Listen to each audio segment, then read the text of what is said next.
Sveiki!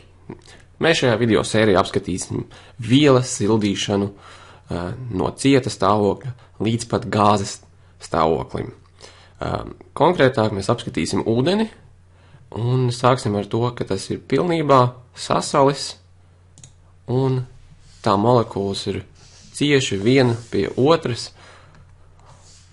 un tā temperatūra ir zem 0 grādiem. Tātad šeit ir 0 grādi. Un šī ir grādu skala.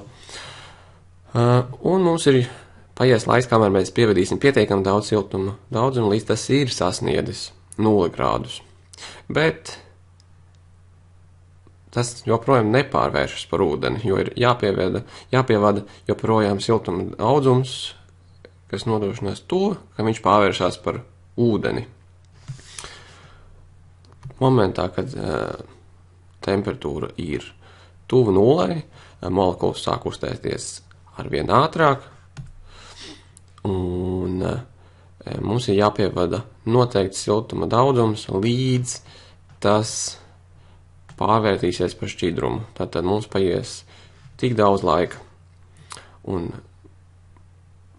kad tas ir izdarīts, molekulas sāk viena no otrā dalīties, un mēs esam ieguvuši šķidrumu, kas ir pie 0 grādiem.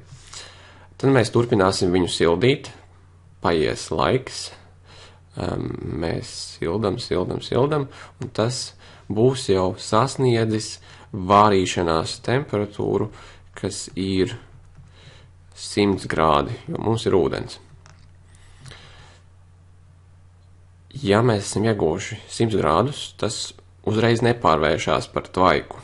Mums ir noteikti jāpievada atkal noteikti siltuma daudzums, jo molekulas sāk atdalīties no šķidruma virsmas, bet ir jāpievada noteikti siltuma daudzums, un atkal paies laiks, kamēr mēs visu šo šķidrumu pārvērtīsim par gāzi. Mēs joprojām esam pie 100 grādiem, kad ir pievadīts pietiekami daudzums siltuma, visas molekulas ir pārgājušas gāzveida formā, un mēs varam turpināt to sildīt. Un šo te gāzi var sildīt arvien vairāk, tā temperatūra var pieaugt.